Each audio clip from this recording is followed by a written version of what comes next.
Hi, AniQuest here. This is my recap for the anime Remonster. If you dig my recaps, don't forget to subscribe and smash that notification bell. We are introduced to Kanata, who straight up screwed up by going on a date with Crazy. And if it wasn't obvious enough, those 30 stab wounds ended him. So Kanata gets his way in the worst possible way. But things don't get any better for him in his next life either. When he wakes up, he sees this old, ugly goblin staring at him.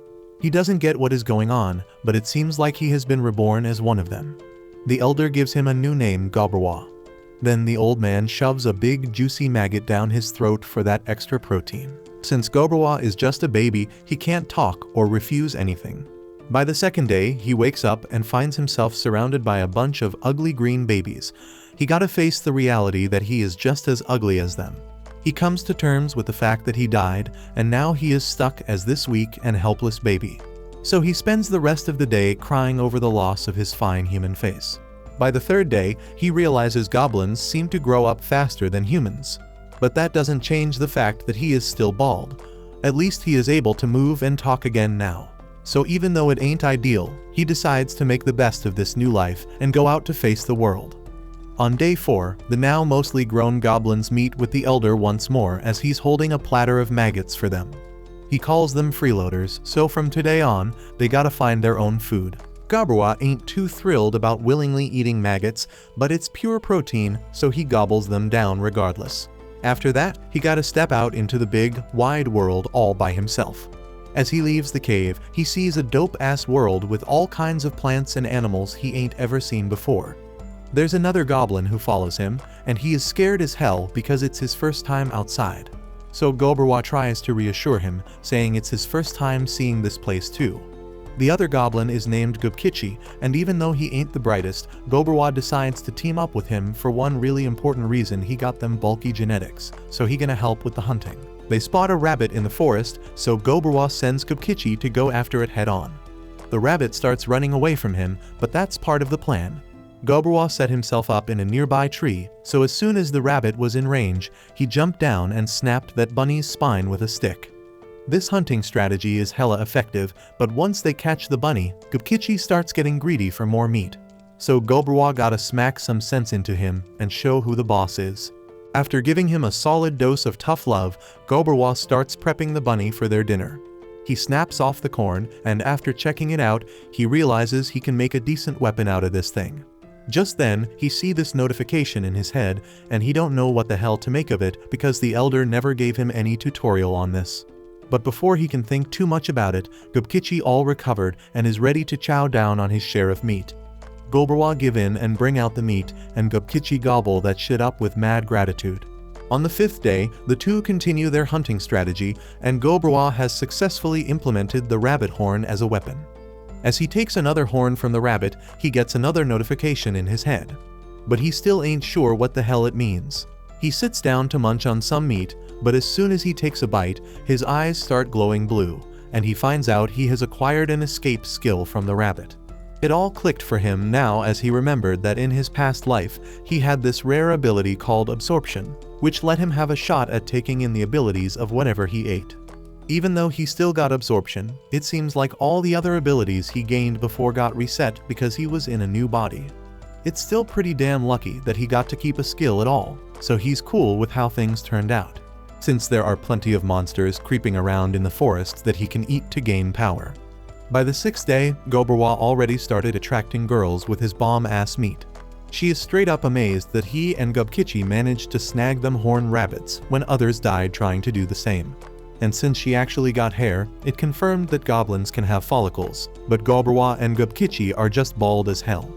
Goblin asks if she would like to participate in their hunt for the next day, and she is overjoyed at the offer. But on the 7th day, it rains so damn much that they gotta postpone the hunt. Since he ain't got nothing else going on, Goblin decides to peep what they got stashed away because he has never been back there before. But he ain't ready for what he about to see. He finds a group of human women kept as prisoners, which just proves that Goblin Slayer has been right all along, even in this crazy world. He tries to ignore it and spends his time crafting a weapon instead.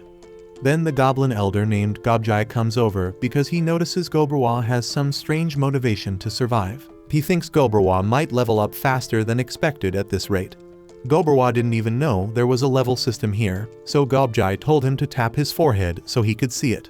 After doing it, Goberwa peeps that the Elder is at level 86 right now, and Gobjai mentions that if you reach level 100, you can evolve into some higher being. However, goblins age so quickly that even though Gobjai is only in his 20s, he looks old as hell.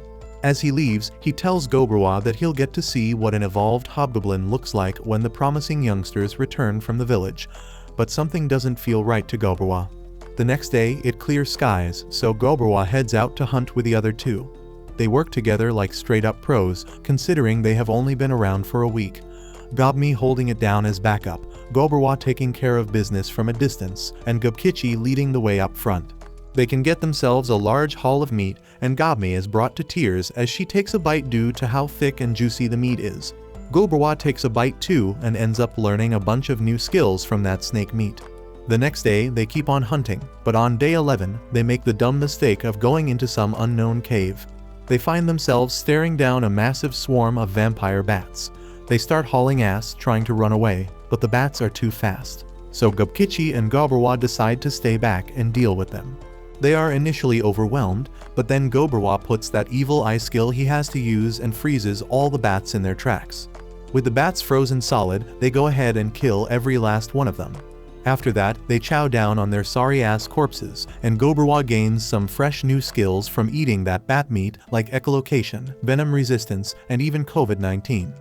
As they keep eating like kings, some of the other goblins come up to them, all hungry and shit because they are too dumb to hunt on their own. That night, the dumbasses try to take out their frustrations on him like it's his fault or something. They think he's the one with the problem, but really it's them. If they put in half the effort they put into trying to catch food, maybe they wouldn't be starving all the damn time. But they don't realize that Goberwa has this search ability, so he can sense them coming. He fights back, and even though he ain't really trying to kill anybody, he miscalculates how much of his venom skill to use, and one of the attacking goblins ends up dead. He doesn't give a damn though, because he still want to teach them a lesson for trying to assassinate him.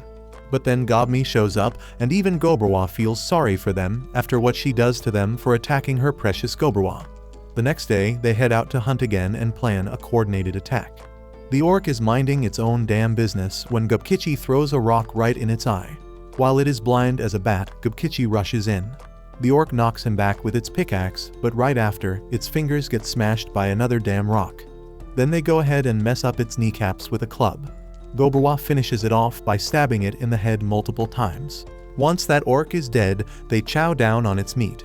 But since they had a whole lot left, Goberwa decided they should take it all back to the cave because he had something he wanted to do. Once they bring all that extra meat back, Goberwa gathers up all them broke and hungry goblins and tells them they can eat as much meat as they want. At first, they are hesitant, but one by one, the goblins drop to their knees and start gobbling up Goberwa's delicious meat like pigs. As he watches them, Goberwa thinks about how he would never have helped people out like this in his past life, but maybe being reincarnated changed more than just his body. That night, after everyone was knocked out, Goberwa was lying down trying to do the same, but this damn notification in his head won't shut up. It keeps saying he exceeded the level requirement, so he is about to evolve into a hobgoblin real soon. But he ain't paying attention because he is too damn sleepy. The next morning, some weird shit happens as Goberwa wakes up and sees that he looks different now. He all confused about why his appearance changed overnight. Plus, he looked way more like his old self before he got reincarnated, and most importantly, he ain't bald anymore. The same thing happens to Gubkichi too, and Gobmi, even though she stays the same, loves the new look on her friends. The elder comes over to see what all the noise is about, and he is straight up shocked to find out that both Goberwa and Gubkichi evolved when they were born just 2 damn weeks ago. Gubkichi gets Goberwa's attention and says he want to test out how much stronger he got, but hunting ain't gonna be enough to satisfy him. So he want to throw down and have a fight with Goberwa himself. Goberwa is up for the challenge, so the two head out to start their match. They start boxing in the forest, and Gubkichi is definitely way stronger than he was before. But he still lacks the combat skills to take Goberwa down in a fight. Goberwa is slipping under punches and sweeping his legs out from under him. Gubkichi admits defeat and gives props to Goberwa for being so damn strong. But Goberwa gives him credit too because when it comes to power, Gubkichi is stronger than anyone else around here. Just then, Gobrwa hears some wolf noises off in the distance, and he can tell that something bad is going to happen soon. He calls for Gobmi, who was hiding nearby to spy on them, and tells her that she should go get the crossbow they had made earlier because they are going to be needing it soon. Wolves be chasing a bunch of rabbits down the hill, and once they are done killing them all, they set their sights on their next unsuspecting target, a poor or just trying to do his own damn thing. That orc starts hauling ass, but them wolves ain't letting it escape so easily. They keep on chasing it until they finally catch up and rip it to shreds. Gobrwa and Gubkichi are watching this shit go down, and they think them wolves gonna be the perfect opponents to test out how strong they really got since they evolved. Gobrwa signal to Gobmi to start firing at them wolves with the crossbow, and once the leader gets taken out, both Gobrwa and Gubkichi rush in and start smashing them damn wolves. Without their alpha, the wolves ain't got no teamwork left, so they were able to make quick work of them and slaughtered every single one. Only the leader wolf is still standing, but even he gonna give in to the wounds he got. When he collapsed, Gobrwa stepped up and opened his mouth wide, taking a massive bite out of that wolf. That shit gives him some extra skills, including one in leadership. Gobrwa takes the rest of the dead wolves back to the cave and lets the other goblins know they can chow down as much as they want. But from now on, he expects them to catch their own damn food. They ain't got the confidence for that, so they all drop to their knees and beg Gobrwa to teach them how to hunt on their own. He agrees to train them in the art of hunting if they don't know how, and if they need weapons, he gonna teach them how to make them too. That makes everyone like him a whole lot, so he becomes the solid leader of the goblins. Maybe it's because of his leadership skills, but that ain't matter to him. He will work hard to lead his comrades, and he gonna keep eating and gaining new skills along the way, all to achieve his goal. Later, Gobmi turns into a fiery lady ready to be cooked by the Lord Gobrwa. On day 17, all the human ladies that were captured, they took their own lives, and Gobru had a quiet memorial for them with Gabjai. Now we jump to day 24, and Gobru was training up the other goblins. And in the meantime, he was chowing down on any promising enemy he could find and picking up some badass new skills. But all of a sudden, another crew of goblins starts rolling up. Gobru gets ready to throw down and protect his crew, but Gabjai stops him and spills that these goblins are their raiders. Gobru's mind gets blown when he finds out these raiders are also the fathers of his generation of goblins. These raiders just went and captured another bunch of human ladies, and the evil goblins are all happy about it because their last batch off themselves. Turns out, goblin DNA is so damn strong that even when they mate with other species, they still pop out goblin kiddos. Gobru gets that whole reproduction thing, but that don't mean he's cool with what's going on.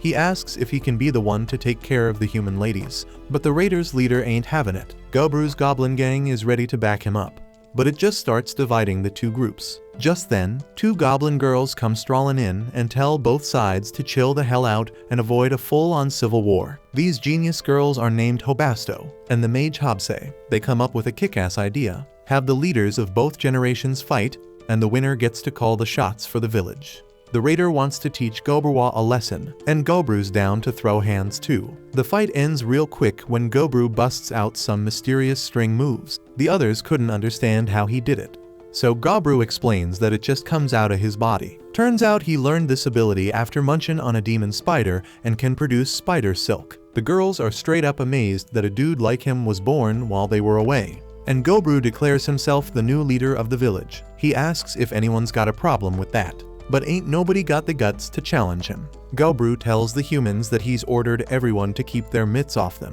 He ain't gonna do nothing either, and they'll find a way to send them back to a human village eventually. The girls start wondering if they gotta do anything, and we find out that Gobru's actions weren't completely selfless. The dude wants to tap into the humans' knowledge, so Gobru starts grilling them with questions and finds out these girls were part of some traveling business. When the goblins attacked, all the dudes got wiped out, and these 5 girls were the only ones left standing. On day 28, Gobru's mind gets blown when he sees them girls rockin' a happy vibe. He realizes they ain't fully healed, they just trying to stay positive cause it makes shit easier.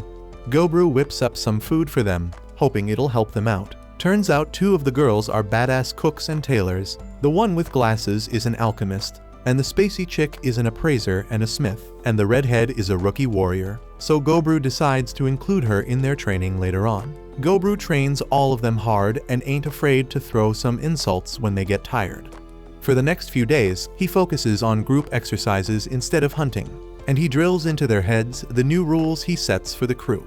Day 31 comes round, and it's rainin' cats and dogs. Gobru and Gobkichi go all out in a crazy sparring match while everyone watches in awe. That night, Gobru senses that some goblins are about to break his rule about touching the human ladies. Gobru slices through one of them like a boss and puts the others in check. He reminds them about the rules he laid out and punishes one of them for talking shit. Gobru apologizes to the women, and the redhead breaks down crying in his arms. The other goblins show up, so Gobru tells Gobkichi to take the restrained goblins outside. He also has Gobmi gather the rest of the crew so they can witness what he's about to do. Outside, Gobru sends a clear message to the others by using these fools as an example. He lays a beatdown on them like there's no tomorrow, making damn sure everyone understands the village rules. They all get the memo loud and clear, so Gobru dismisses them. Gobru stops just short of taking their lives, but Habuken, the one who caught the worst of it, kicks the bucket the next morning. On day 32, Gobru's crew unleashes their sick teamwork once again to take down a badass tri-horn horse. It puts up a fight, but that just means Gobru racks up a bunch of new abilities. One of them is called Triple Burst, and it's freaking dope because it lets him land 3 hits with a single strike. That night, the fiery-haired chick crashes in Gobru's bed, and he realizes she must be messed up from the previous night's drama. Gobru comforts her and lets her stay the night, but when he wakes up, he's surprised to find Gobmi chilling there too. That day, they also discover that a female goblin named Gob leveled up into a hobgoblin. Things have been going pretty smoothly overall. Gobmi handles the ranged unit. Gobkichi leads the armed forces. Hobasto takes care of the mobile squad, and Gob holds it down in the support role, doing all the chores. Hopsei is the mage captain, but she's the only mage in their crew for now. For the rest of the day, Gobru leaves the training to the captains and heads deep into the forest to hunt some prey. He messes around with some badass demise magic and is blown away by its power. He straight up obliterates a tri-horn with a single attack. But here's the thing, Gobruwa gets a bit too cocky after that and decides to venture into the northern forest. Then he stumbles upon a creepy area soaked in blood, and he remembers that old Gobjai warned all the goblins never to go into the northern forest for any reason, because inside lurks a terrifying crimson monster known as the Red Bear, and now, that's exactly where Gobru finds himself. He sees this beast easily tearing through a tri-horn like it's nothing. The tri-horn's armor was a pain in the ass for them earlier, but this bear shreds through it like butter. And just like that, the Red Bear shows up, and Gobru knows a regular person would probably haul ass and run. But Gobru ain't no regular dude. He wants to go toe-to-toe with this beast, beat it down, and devour it to unlock some sick abilities. He's prepared to use every damn weapon in his arsenal, starting with his demise magic in Phase 1. Back in the village, Gobmi starts getting worried cause she hasn't seen Gobru for a while. The others ain't seen him either, so it increases her concern. Meanwhile, Gobru's mind gets blown when the Red Bear sacrifices its right arm to block his demise spell. The bear launches a relentless assault, and Gobru knows the badass armor he got from the tri-horn won't be enough to protect him. Gobru switches to the offensive and aims for the bear's head, but damn, his weapon can't even scratch its skull, and the bear sends him flying. Gobruwa covers the bear with a string, but that sucker breaks free and pulls out a wildfire breath attack. The whole forest goes up in flames, and Gobruwa gotta heal his wounds. This attack got him because he ain't never seen or heard of a bear breathing fire in his past life. This opponent is hella dangerous, so Gobruwa knows he gotta be ready to take some hits to come out on top. Gobruwa goes in for another attack, protecting himself from the fire breath. The beast is pretty tough on the outside, but Gobruwa cleverly uses the fire breath attack against the bear, and he pierces it right through its mouth. Gobruwa is feeling himself, but damn, it ain't enough. That ferocious bear smacks him back, and Gobruwa tries his best to minimize the damage, but he still takes a beating from that crazy powerful attack. He gotta admit that this round is a tie. At least his blade stuck in the bear's mouth so that sucker couldn't unleash any more fire breath. This insane strong bear is still going strong, and Gobruwa is just one attack away from losing his life. Gobruwa is at a huge disadvantage, but this guy is crazy as he proclaims that it would just make his meal taste even better. Gobruwa keeps fighting, dealing some damage, but it ain't enough, so he straight up tells the bear he is ready to devour it, and goes in for another attack. But damn, he loses an arm in the process. On day 34, Gobru finally emerges as the victor of this insane battle. but he barely survived. Finally, he gets to eat the bear and gains a bunch of badass traits, like heavy damage and insane strength. Gobrawa passes out soon after, but we once again see that he exceeded his level values and met all conditions. This now allows him to evolve into a rare ogre species. His consciousness fades away, so Gobru just selects yes, without even reading the fine print. On day 35, Gobru keeps on munching that bear, gaining even more ridiculously powerful traits. He reaches for his knife, which somehow seems smaller now, and Gobrawa shocked to realize that he become an ogre. Gobrawa returns to the village, but everyone's freaked out, thinking they're under attack. They start getting ready to run, wondering why the ogre is smiling at them, and wishing Gobru was there to save their sorry asses. Thankfully, Gobmi recognizes him, but instead of being surprised by his evolution, she's pissed that he was gone for so damn long. She ends up hurting herself in the process, but she still schools Gobru. She's upset about him losing his arm, but the others are all in awe that he took down the red bear. But the one who's most blown away is Gobjai, as he points out that Gobrawa was able to defeat the Master of the Northern Woods just 1 month after he was born. Everyone's got a million questions for him, but Gobru's just grateful he survived and made it to his new home in this wild new world.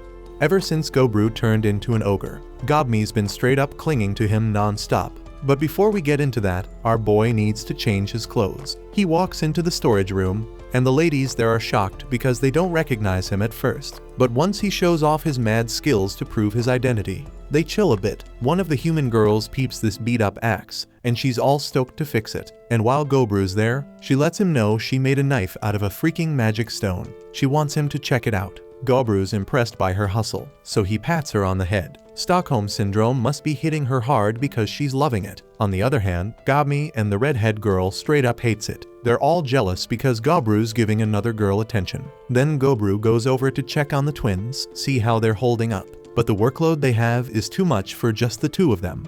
So they ask Gobru if they can get some extra hands to help them out.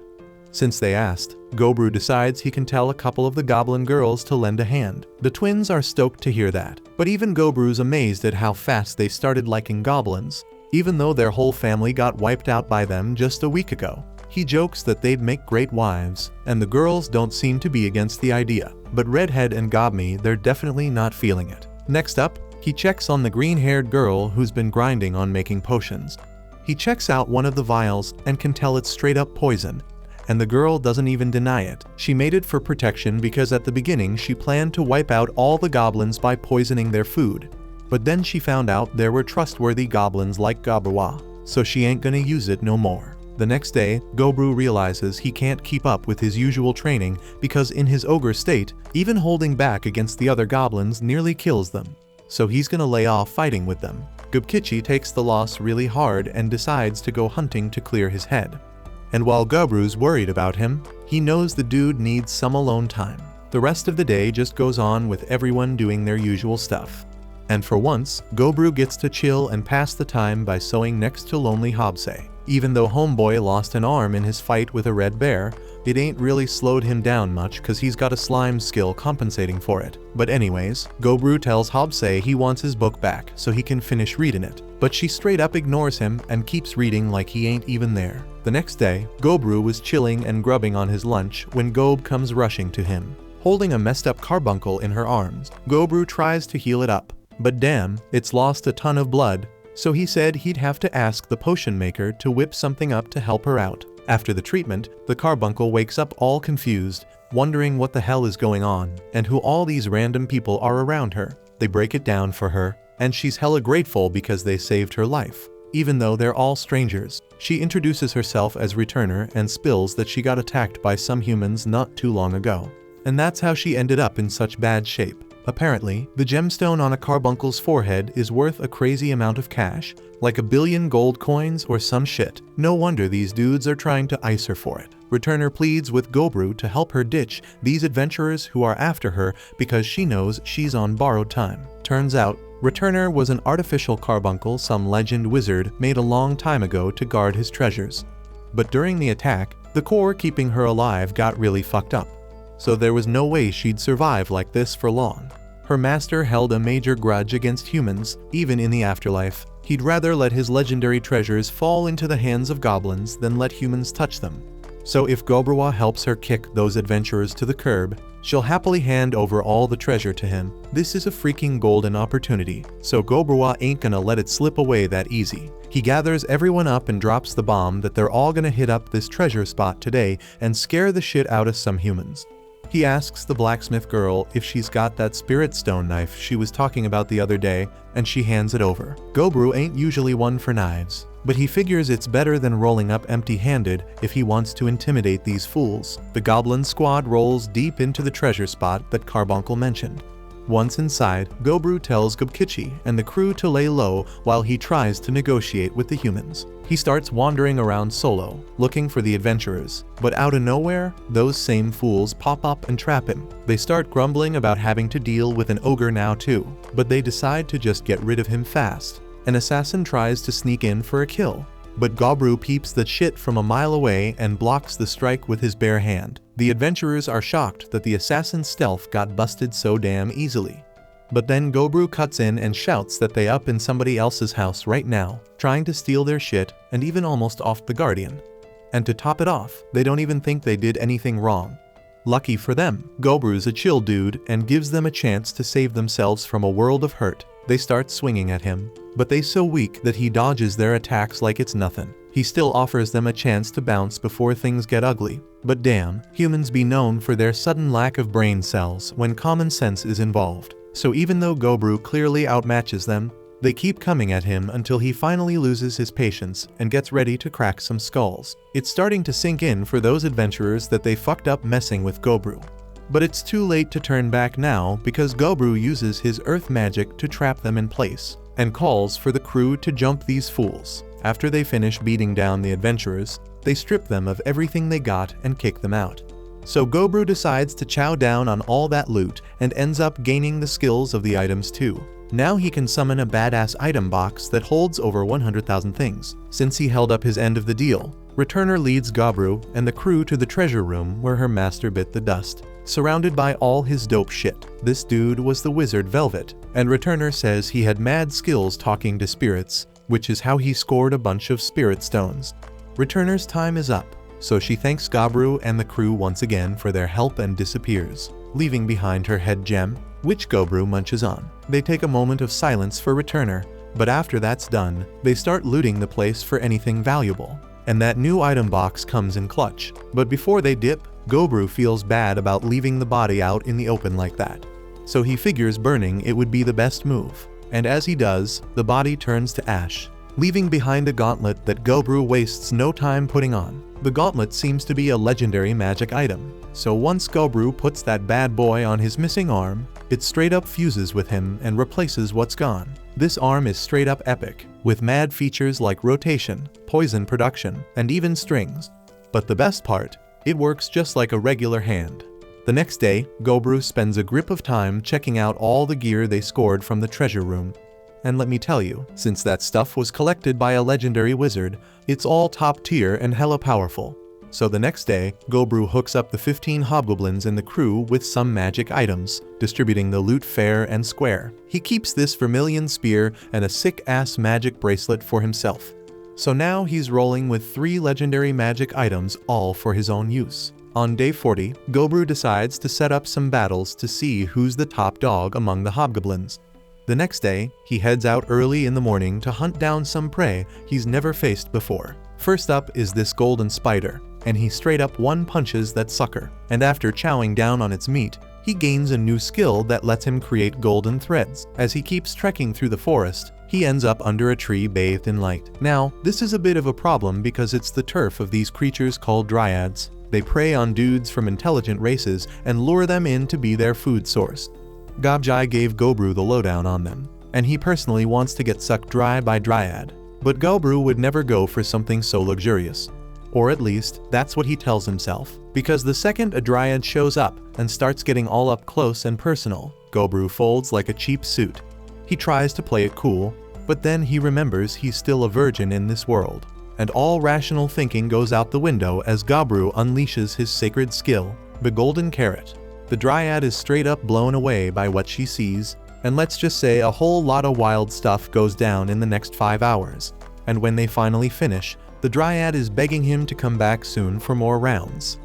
Gobru heads to a nearby waterfall to wash up, but out of nowhere, a whole squad of lizardmen roll up on him for no damn reason, so he straight up wipes them out, along with anyone else dumb enough to try and throw down. The next day, Gobru finds out there are 2 goblins in the crew who got the skills to become mages, so he sends them to get trained under Hobsei. But he ain't feeling the vibe when he peeps Hobsei's face thinking about teaching other goblins. Now on some other shit, all the girls in the cave suddenly got beef with Gobru, and he can't figure out why because none of them want to say. So he goes to the green-haired girl because she seems like the most level-headed one around here. So she tells him that everyone is mad because they know he has been getting down and dirty lately. The Dryad marks on his body are hard to miss, so they jealous he didn't pick them first. Even the green-haired girl feels the same way, but rather than take the jealous silent treatment approach, she chooses to be a little more proactive with her feelings. Now we know Gobru be folding like a soft blanket in these kinds of situations, but Gobmi ain't letting it slide unless she gets a piece too. And turns out, everyone else thinking the same damn thing. A whole lot more went down that day, to the point where Gobru had to put up a soundproof wall in his room. But hey, what happens behind that wall, stays behind that wall, you feel me? And trust me, I ain't saying a damn word. Sometime later, Gobru senses someone coming their way, and it turns out to be a bunch of fancy-ass elves. The humans are about to attack them, thinking they can snatch their treasure, so these elves come begging for the goblins' help. This elf dude's got a real nasty attitude, but he's offering them a whole couple of months' worth of food for their village. Gobjai thinks it's a sweet deal, but Gobru surprisingly refuses. He ain't giving a damn about their situation. He just wants them to be real with their request for help. That dude gets ready to attack Gobru, but damn, Gobru terrifies them all with one fierce-ass glare. Gobru warns him to tell his hidden archers to back off, but these idiots try to shoot at him anyway, not realizing they can't even scratch Gobru. The elf calls off the attack, and Gobru explains why he's rejecting their offer, simply because he wasn't in a good mood. Anyway, the goblins live in the same damn forest, so if these humans are gonna cause trouble, Gobru ain't against teaming up. Then Gobru blows everyone's minds by busting out his legendary weapon, intimidating all the elves at once. Gobru doesn't even fully get how the damn thing works, but when he stabs something with it, he can create a limitless amount of spears that can go as far as 100 meters. Then the elves run off scared shitless, so Gobru hopes he won't have to deal with their sorry asses again anytime soon. On day 45, Gobru goes on a hunt and takes out 20 gray slime. He eats their cores and gets a whole bunch of abilities, like fluid regeneration and auto-replication. Gobru gives auto-replication a shot and figures out he can make a tiny version of himself from his own blood. He can even see through its eyes, meaning they got some sorta linked senses. This sparks a genius idea in Gobru's head. On day 46, he has the girls whip up some clothes with his blood in the lining. That way the fabric can double as a transmitter in case they ever find themselves in some deep shit. On day 47, one of Gobru's mini-scouts discovers that those damn elves didn't learn their lesson, and they came back for more. This time, Gobru unleashes a deafening roar from deep within the cave, and the elves are so scared, they can't even move a muscle. Gobru doesn't even bother saying a word when he emerges. He just snatches them up like it's nothing. The elf boss starts whining about how Gobru disrespecting him hurt his damn pride. And apparently that means Gobru deserves to die more than once. The other elves though, they apologize for not being able to stop their boss from being a dumbass. Gobru's made up his mind, and it's a harsh one. The boss elf is already as good as dead, but the rest of them got a chance to survive. Gobru sets up a mock fight between the elves and the goblins, and the ones who come out on top get to live. Gobru figures it's only fair because if they want to stay alive, they gotta fight like their lives depend on it. In the end, out of the 23 elves, 6 of them get their asses handed to them. The funny thing is all of them were dudes, but Gobru secretly admits to himself that he kinda rigged the fights because he ain't like seeing women get eliminated. Then Gobru decides to have a little snack, munching on the loser elves and gaining a whole bunch more abilities. He drops the bomb on the survivors that they're now his prisoners. They thought they'd walk away scot-free, but Gobru reminds them that they still tried to wipe out the goblins. Gobjai, that old pervert goblin, thinks having elf prisoners will be one hell of a good time. But Gobru reminds him that there are rules about touching prisoners. Gobjai promises to behave, but he's desperate as hell for just one round. Then Gobru goes off to deliver some final punishment to the elf boss. On day 48, we see that Gobkichi hits level 100. On day 49, everyone is amazed to see that Gobkichi has evolved into a special variant. His dark red color is the result of a blessing from the demigod of flame, and his iron heart skin is a blessing from the demigod of war. Gobkichi explains that Gobru ain't had nobody to spar with since he became an ogre, and Gobkichi was worried he'd never catch up. But now Gobkichi's different, and they have a badass spar outside. Gobru still kicks his ass in the fight, but damn, Gobkichi actually holds his own pretty well. In the end, Gobru comes out on top, but the match proves that Gobkichi is truly his rival. That night, Gobru is worn out as hell, when suddenly some weird figure shows up. This thing starts apologizing for who knows what reason, and hands Gobru a gift, saying it's the least he can do.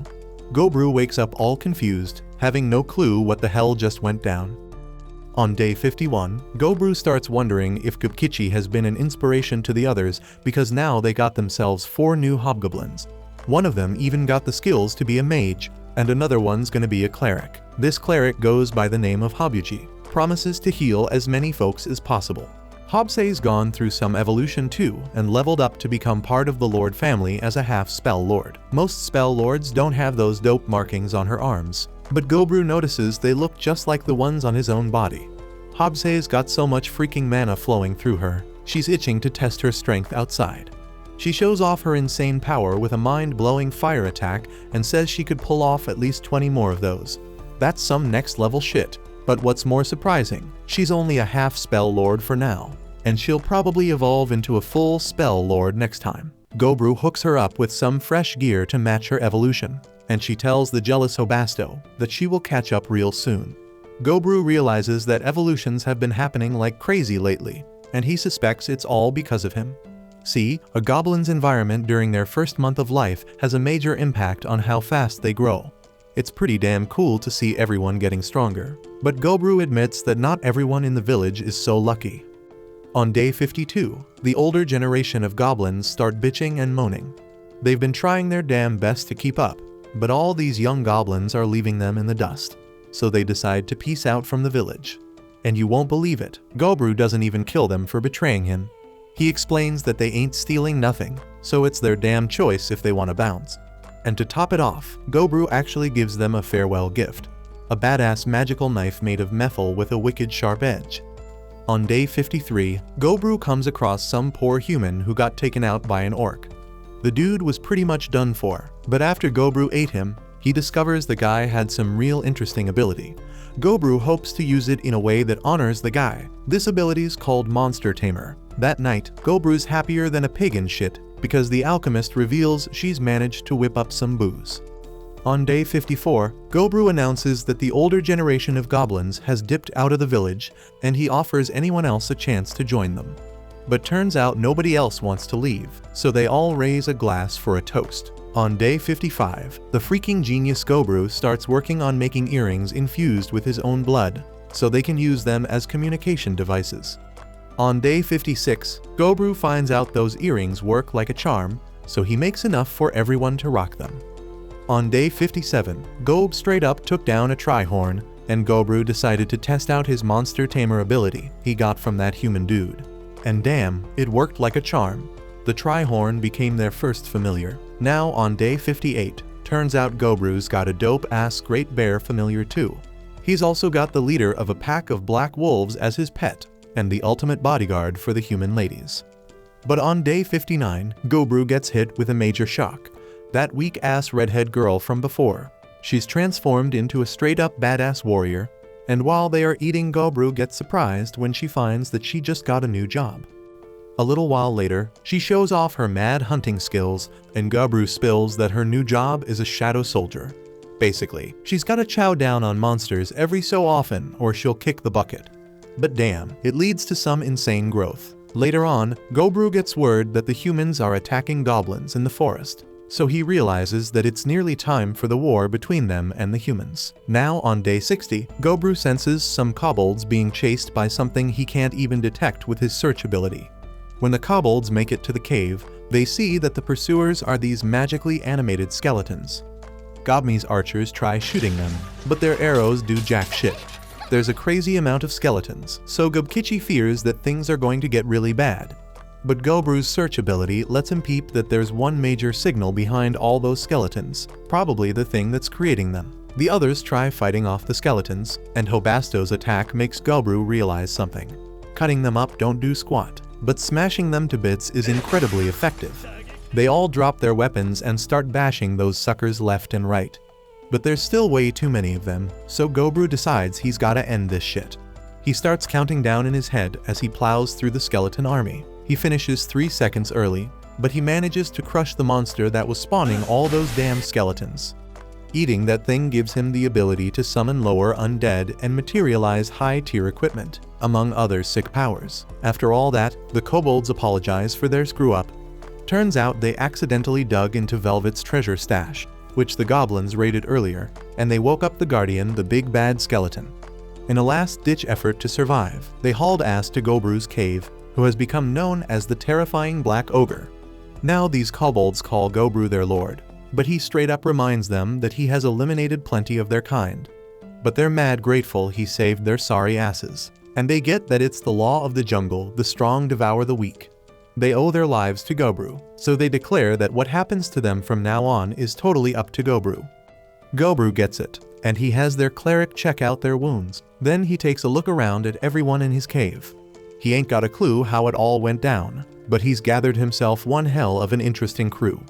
On day 61, my boy Gobru goes hunting with Gobkichi, and they peep 12 armed soldiers rolling through. They decide to follow them, and Gobru uses his eavesdropping skills to listen in. Turns out these humans are planning to snatch the chief's daughter of the elves, and seems that one of the elves tipped them off. When the chief's daughter comes back from a festival, the humans launch their attack.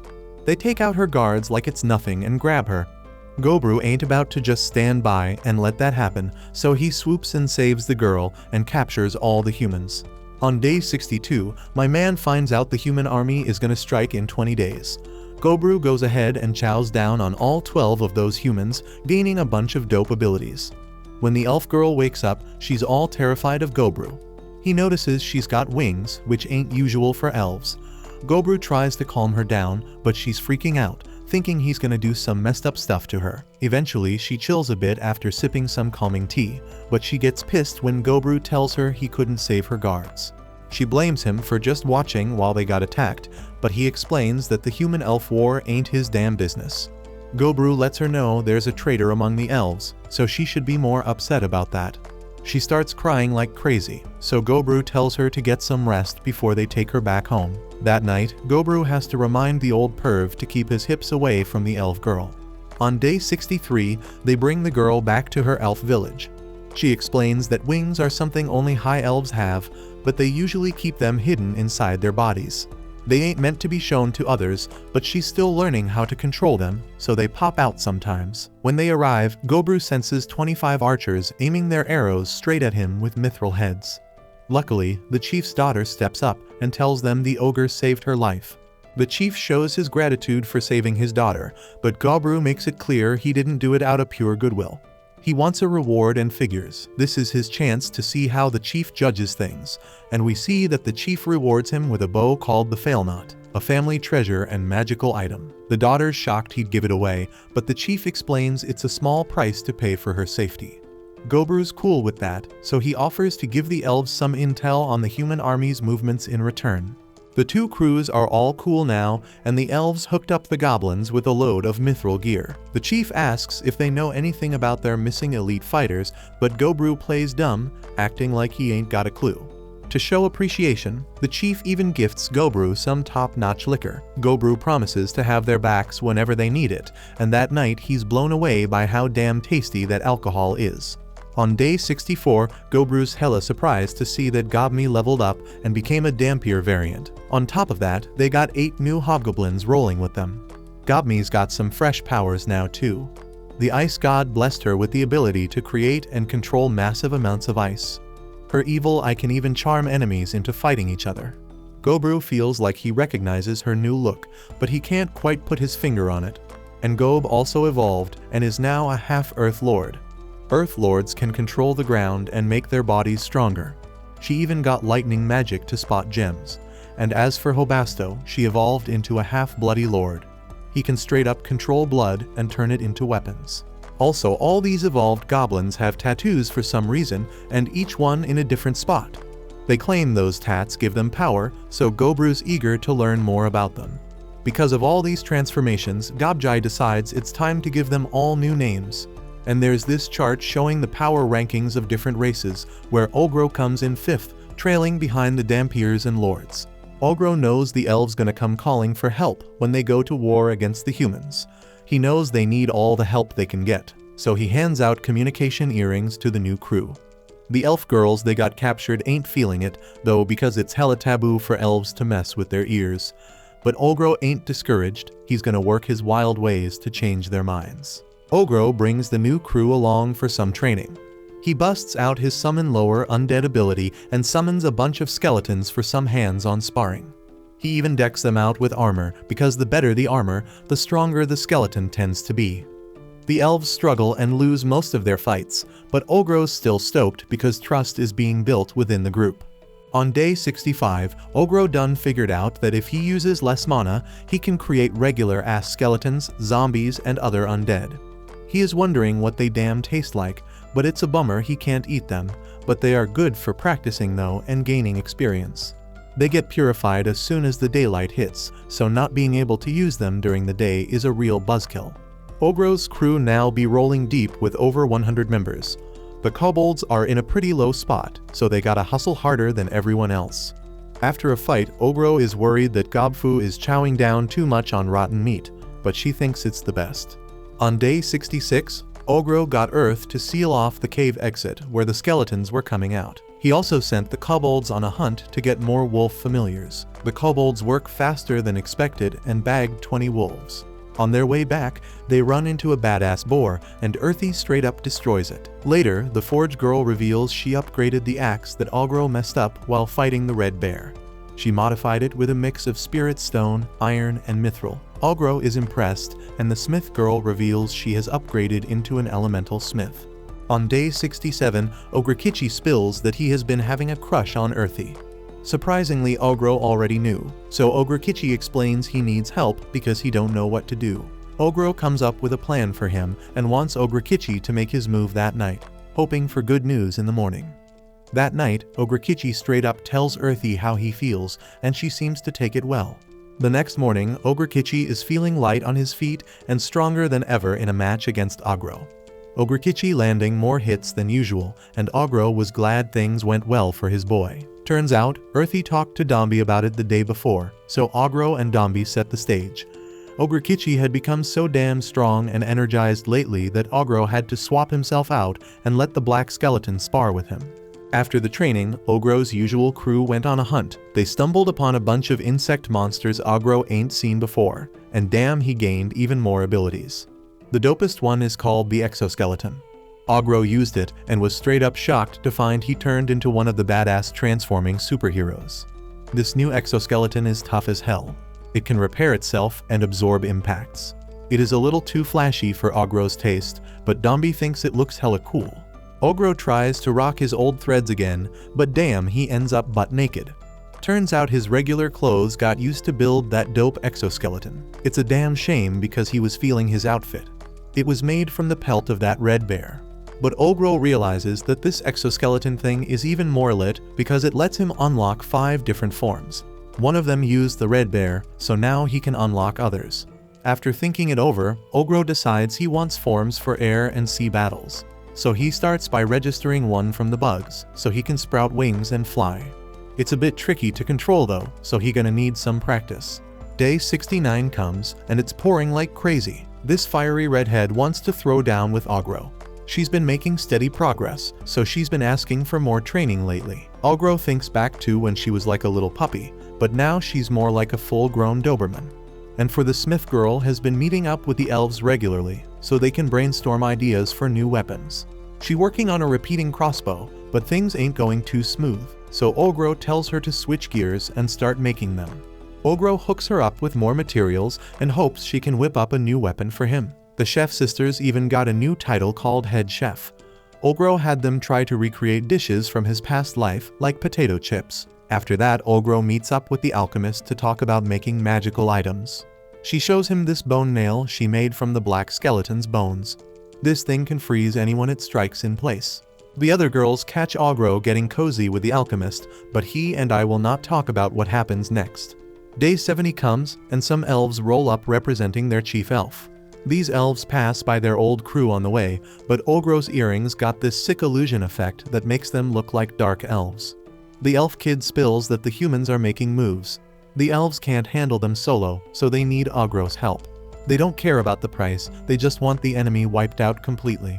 But here's the deal, if Ogro backs out, the contract ain't worth jack. Ogro takes the job, but explains that they will do it on his terms.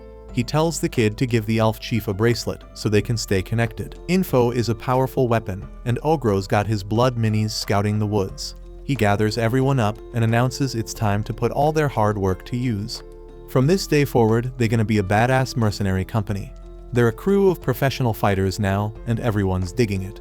Ogro decides they're gonna roll as the Parabellum Mercenary Company. He tells everyone to get ready for battle because they got their first job, and they all start chanting Parabellum.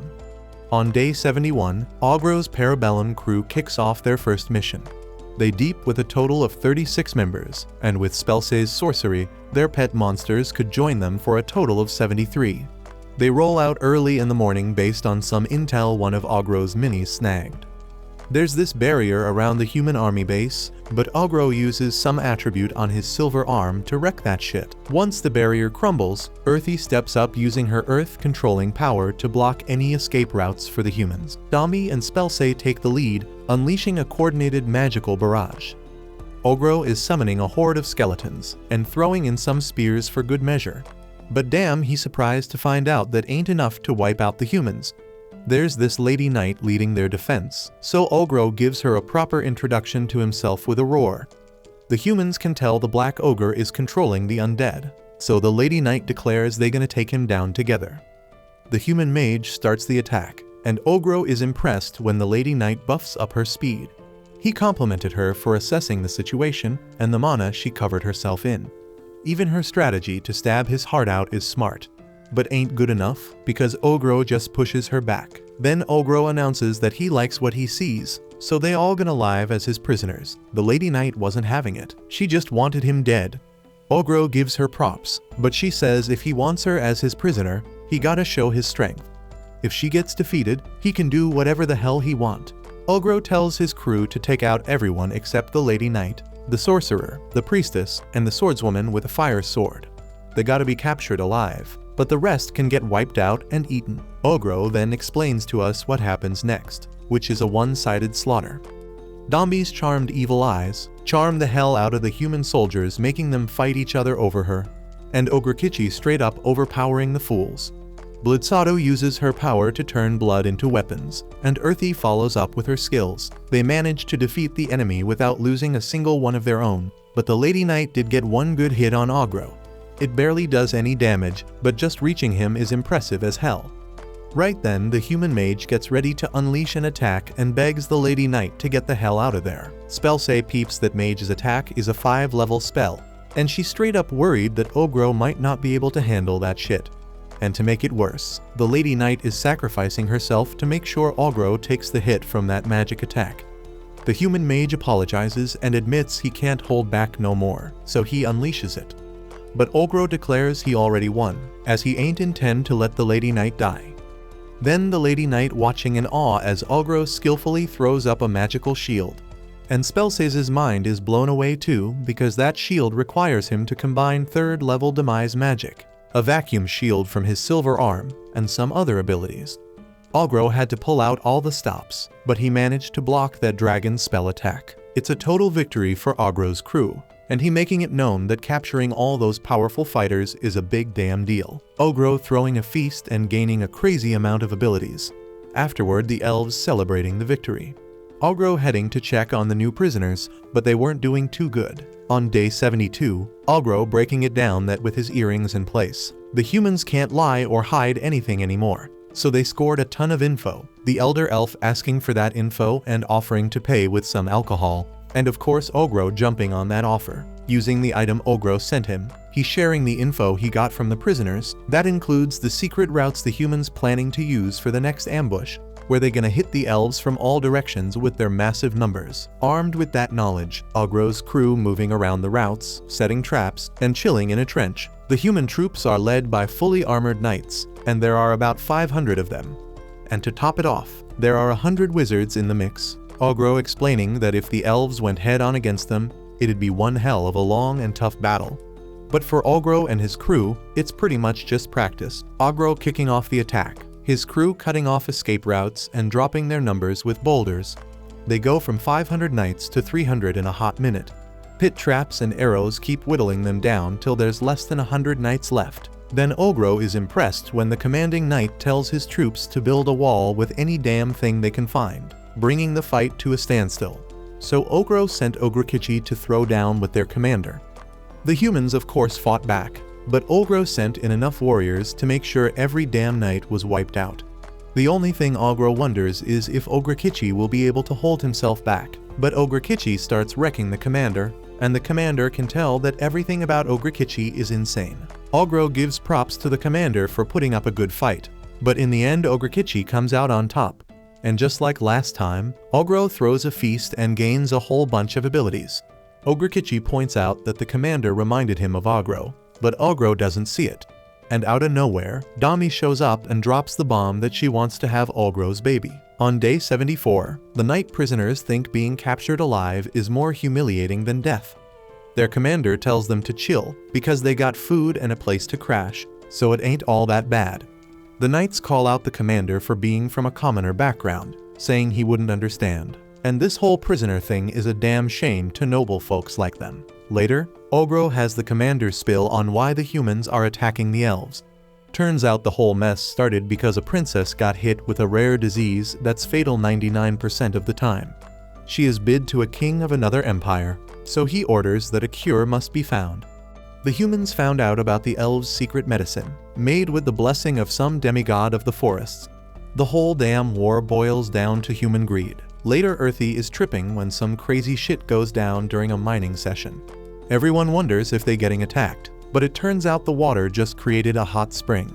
Ogro excitedly lets everyone know that it boosts their healing powers and clears any nasty ailments. Plus, it's a balm for the skin. Everyone enjoys all the perks of their new bath, and Ogro gives props to Earthy for digging it up. On day 75, Ogro got some concerns, so he came up with a new training plan using the human prisoners. The idea is to have them work on their leadership skills by running simulated battles with real soldiers. They gotta give orders to their soldiers who are geared up and ready, and they win if they can beat the leader of the other group. Ogro himself chills on the sidelines, playing the judge.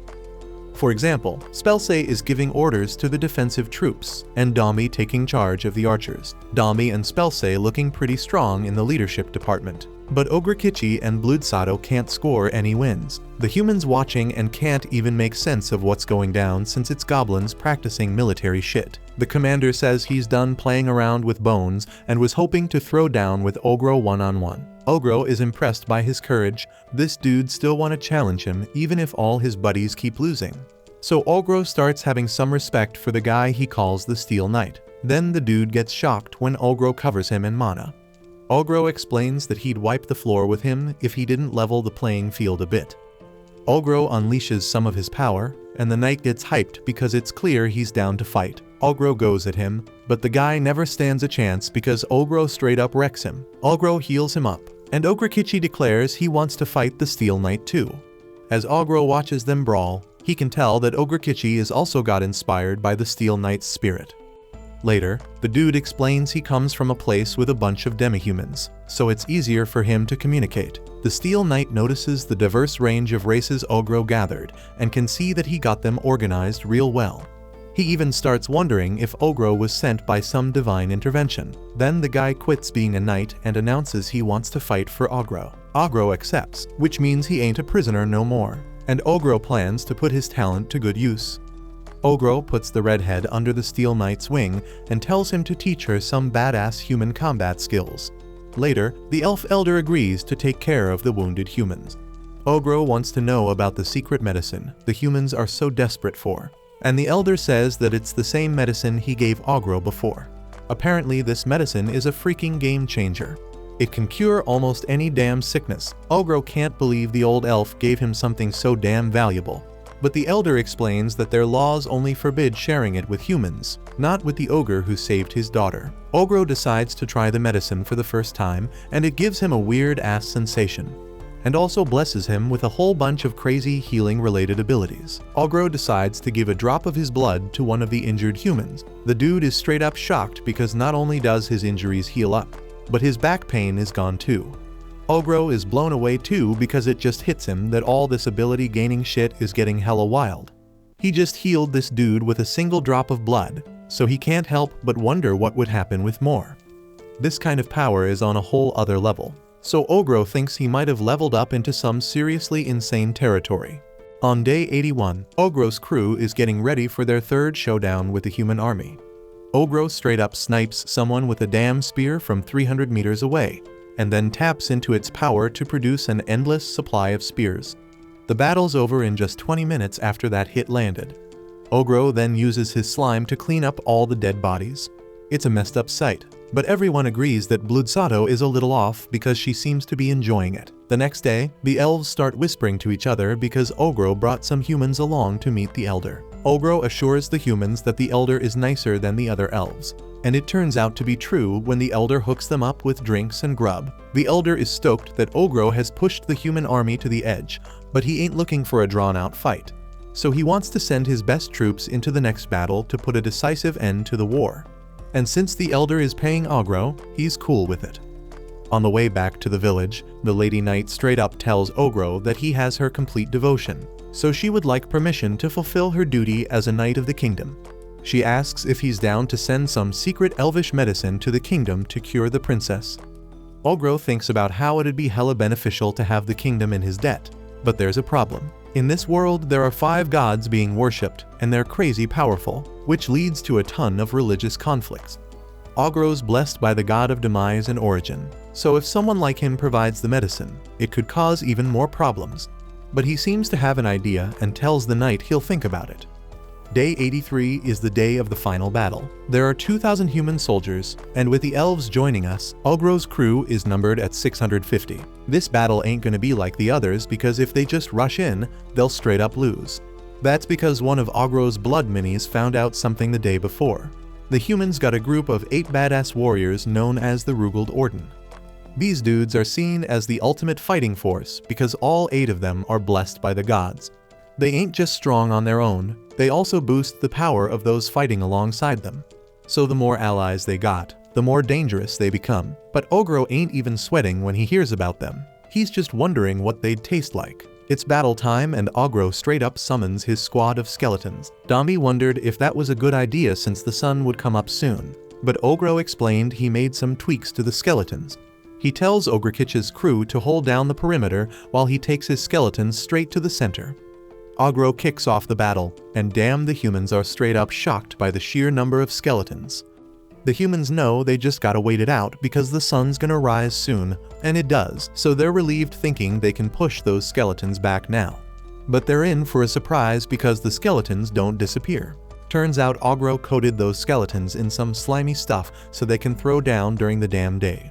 The skeletons hold their own, but Ogro sends them to help out the others because he's decided to finish off the remaining soldiers himself.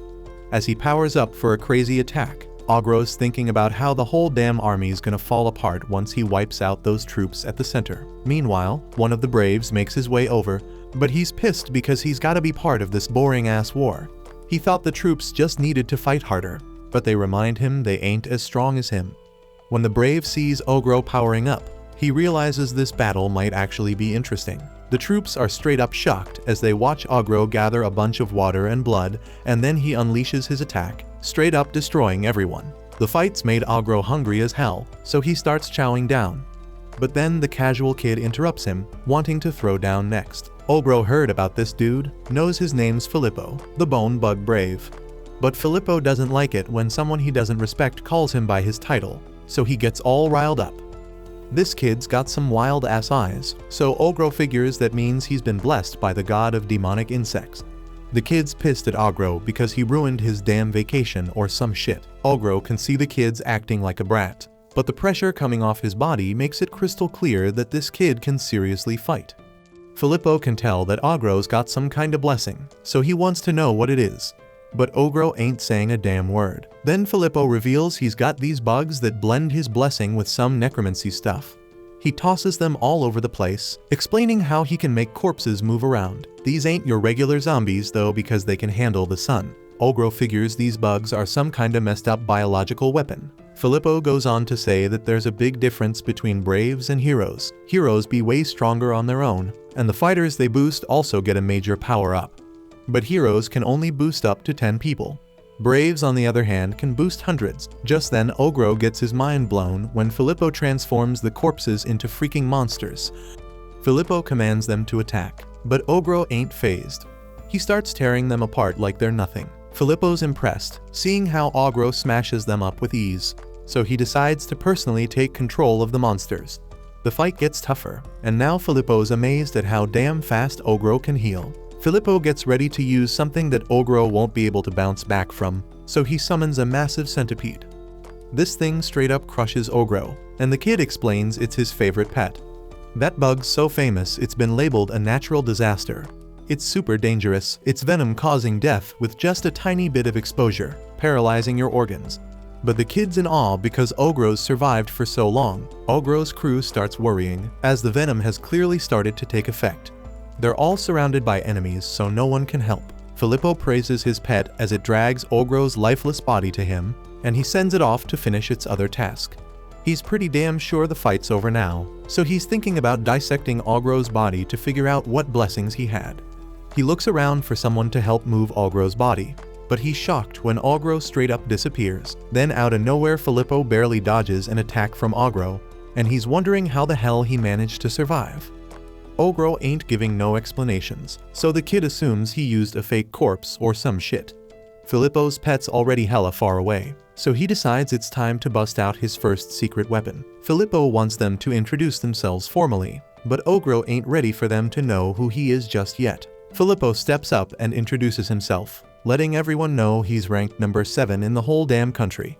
But before he can finish his little intro, Ogro straight up interrupts with an attack. The kid goes through a crazy mutation and pushes Ogro back. Now Filippo's all pissed off because Ogro made him use his second secret weapon before he could even unleash the first one. The kid goes through a full-on transformation, but that just makes him look even tastier to Ogro. This is because he believes a good meal takes some effort. They start throwing down, and Filippo's shocked to see that Ogro can dodge his attacks while fighting back. It's mind-blowing because Ogro hasn't even gone through some epic awakening thing. Ogro has no clue what the hell that awakening is, and Filippo ain't spilling because Ogro ain't cooperating. But that's cool with Ogro because he knows he can make the kid talk. Ogro drops the bomb that he's got his own bug transformation, but Filippo doesn't believe him. Ogro uses his exoskeleton power to transform, and Filippo's amazed because this dude always seems to have something up his sleeve. They meet in the sky for the fight, and Ogro sends the kid crashing down to the ground. Ogro's crew finishes clearing out an area, but Dombi's got a real bad vibe about something nearby. Filippo explains that he's had a blast, but it's time to call it quits. Ogro ain't letting him escape, but the kid says it ain't his call. He takes off claiming he's a damn fast runner. Ogro chases after his bug ass, but he's gotta stop and take out the skin corpse that's moving around without Filippo. The kid manages to get away, but Ogro swears he's gonna eat him one day. Dombi rolls up relieved as hell to see Ogro's doing fine. He explains that he sent a replica he created on a little mission while he was throwing down with Filippo. He gave it some stealth power, so it sneaks up on someone and tells them not to move a damn inch. Turns out the person it talks to is the future king of the country and the big shot in charge of the Royal Armed Forces. The replica tells him they ain't got no damn interest in keeping the war going. The commander wonders who he is, but the replica just tells him to check his armor. The commander straight up loses it when the replica explains that the vial holds some secret elvish medicine that'll cure the princess. The replicant coldly pointed out that their troops can now finally stop sacrificing their lives for nothing. Meanwhile, Ogro knows he could have easily taken out the future king, but he knows that would have led the kingdom to unleash their full force and wipe out the elves. He ain't down for an all-out war, so he decides against it.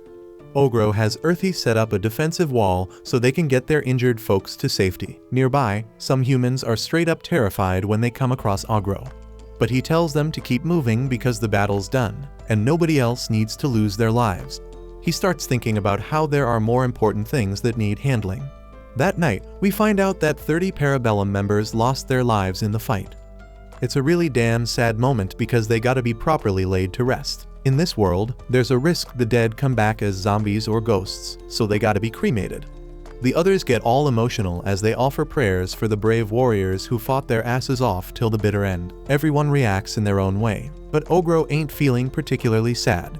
He does, however, feel the need to hold on to his life as tight as he can because they can't do it anymore. On day 84, we found out that the recent battle scored everyone some top-notch experience, and that led to some sick evolutions within Ogro's crew. Habuji was all about that healing game and evolved into a half-Saint Lord. Now he's got this dope half-Saint Lord skill called Shell Field that can even be durable enough to withstand 20 strikes from Ogro. Hobfu turned into a ghoul because she's all about that spoiled food life. She's been chowing down on nothing but zombies, and you are what you eat. She's all hyped talking about the guys, and Ogro's kinda scared of what's going on in her head, but then he gets spooked by Hobmi's eyes without a face, so he asks her to keep them shut. She never really had the skills for direct combat, but now she's a Dadamki, a race that's all about illusory magic for combat support. She's got some useful abilities, and Ogro's pretty damn sure she'll outperform even him when it comes to gathering intel. Things are going so damn well that even some of their weaker hobgoblins leveled up and became ogres. This crew surprisingly pledges to get stronger in honor of their fallen comrades in battle. Ogro's hella surprised because goblins are usually all about themselves, but these guys are actually mourning their lost homies and using that as motivation. The leader of the kobolds also leveled up and became a warrior kobold. This dude claims he got a fierce appearance just like Ogro, but Ogro thinks he looks more like a mafia boss who just discovered cosplay. He even got himself a true name, and now he goes by Tsuji. The old man Gobjai breaks it down that true names are special names given to individuals of a certain level. If an enemy learns your true name, they can cast some spells and curses on your ass. It's a bad idea to go around telling people your true name, because it's like giving them your ass. But the kobold leader decided to share his true name with Ogro as a sign of his unwavering loyalty. So Ogro decides to call him Akita from now on. Ogro's contemplating what to do with their prisoners, and he decides to set them free. Those who ain't got nowhere else to go can join Ogro's crew on a probationary basis. Some of the prisoners ain't feeling it because they think they're better than the rest. After all, being a probationary member means they're lower than a goblin. Shit gets heated as the goblins get insulted by that statement. Ogro admits that the 3 prisoners are stronger than goblins, but he trusts the goblins who've been training with him since day 1, more than some randoms who just showed up. Ogro tells the 3 they can bounce if they want, but they'd rather prove themselves. They want to throw down with the leader of the mercenary group, and if they win, they want to take control. These fools mistakenly thought Dombi was the leader and find it hilarious that a big-ass ogre like Ogro is actually in charge. Ogro has to calm down Dombi and agrees to play along with these fools. Ogro wants to take on 2 of them at once, and they call him cocky. Everyone's amazed when they show off their weapons, and that perverted Gobjai dude shows up all out of control, watching the fight with his hand. He explains that they're using orb weapons, and some of the other crew members might be able to use them too. These orb weapons give the users a major power boost and repair themselves when damaged. Ogro straight up obliterates the attackers in an instant and beats down anyone else who dares to challenge him. But then shit goes down when Ogro gets knocked back, and everyone's shocked. This dude who looks like Gorilla declares he's the new leader, but Ogro sends him flying. Ogro explains that the dude did a good job sneaking up on him, so he let him land his attack. Only the half-damper dude is left, but he's nowhere to be found. Ogro eventually finds the dude asking Dombi to be his wife.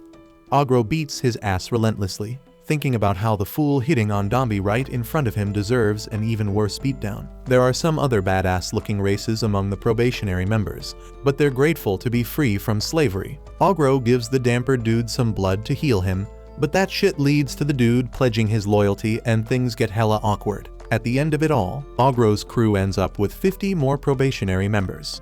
The probationary members throw down with some of Ogro's undead, and we find out that Ogro put Ogrikichi in charge of training them, But that ain't all, because Ogro found some new smiths to work with the smith girl. The little dudes point out she's got a lot to learn, but they see potential in her. The smith girl ain't too fond of them, but dwarven smithing is top-notch in this world. They might even be able to whip up some mithril gear, so Ogro asks the smith girl to give it a shot. Ogro recently learned this ability called synthesis. He experiments with an orb and it works like a charm. Then he uses Chaos of the Dead to create a monster. But the damn thing doesn't listen and goes wild, so he has to take it out. He starts using synthesis to cook up new abilities. He combines weakness to sunlight and weakness to light damage to make weakness to sunlight damage, but he regrets it. On day 85, they start renovating their base. They prioritize the hot springs so they can offer them as a service to their elven allies. On day 86, Ogre uses the probationary members to test out the synthesized abilities. That way, if there's an accidental fatality, there'll be less drama. But Ogro thinks he might have gone a bit too far. On day 87, the dwarf smiths present Ogro with their finest work, a special warhammer. But Ogro can't quite grasp their explanation of what makes it special. Shit's changed a lot since Agu was born. Now he's gotta hide his presence when strolling through the woods, because creatures run away from him. Ogro meets up with the Dryad again to pick something up, but the other ghosts tell him that he will pay dearly when it becomes clear that he was up to no good. On day 88, Ogro announces they're gonna plant some crops. Turns out what he got from the Dryad were a bunch of magical seeds for fruits and veggies. They grow faster than the regular ones and taste better while being more nutritious. On day 89, some of the rookie recruits bounced back to their homes. Even the highborn prisoners dipped, but not before Dombi brainwashed them. Now they got spies on the inside, gathering info from both the kingdom and the empire. The human army started pulling out, so the elf elder gives props to Ogro for his help. They throw a big-ass feast to celebrate. But Ogro wonders if it was a smart move inviting him. The elder knows their rules say they should shun outsiders, but Ogro and his crew are their homies. The elder explains that his younger brother broke their code a while back, venturing out of the forest to find a connection to the outside world. The elder just wanted to make sure their forest would be a safe haven for him to come back to, and it's all thanks to Ogro. The elves get all emotional, and the party keeps going. When they get back to their base, Earthy digs up the last of the spirit stones as a thank you to Velvet and the Carbuncle. Ogro decides to chow down on this final batch of spirit stones, and it blesses him with a whole bunch of new abilities. After that, Ogro gets to work on some serious crafting. He fuses together the bones of black skeletons and adds some replicant material to protect against sunlight. And boom, he creates what he calls a skeleton centipede. Ogro plans to use it as their ride when they take the human girls to a human town. The human girls start freaking out, thinking they're getting kicked out. But Ogro reminds them that he promised to bring them home when they first met. Even if they decide to stay, Ogro wants them to head back before making any decisions. On day 91, they finish constructing the upgraded hot spring. The knight notices that the redhead is all distracted during training, and she confesses she's worried about going back to a human town. The knight stays out of it, but reassures her by saying that Ogro doesn't seem to be in a rush to kick her out. On day 92, the girls gather some stuff to hustle in town, and in that moment, Ogro realizes that having these girls around, sharing their knowledge with him is a damn blessing. On day 93, they throw a party to help everyone get acquainted. Those three fools from earlier are some loud-ass drunks, claiming they'll do whatever the hell they want when Ogro hits the town. But they do drop a piece of info. Both the kingdom and the empire look down on demi-humans, so they'll need someone from a noble family to help them get in. That obnoxious red dude offers his help, but Ogro turns him down. On day 94, Ogro splits everyone into 4 groups. Their mission is to gather info about the outside world, handle any shit within the squad, and level up. But most importantly, Ogro wants them to make sure nobody dies. On day 95, everyone gets ready to hit the road. Each one shows off their unique quirks, and Ogro tells Ogrekichi not to go wandering off alone. With that, all the groups set off.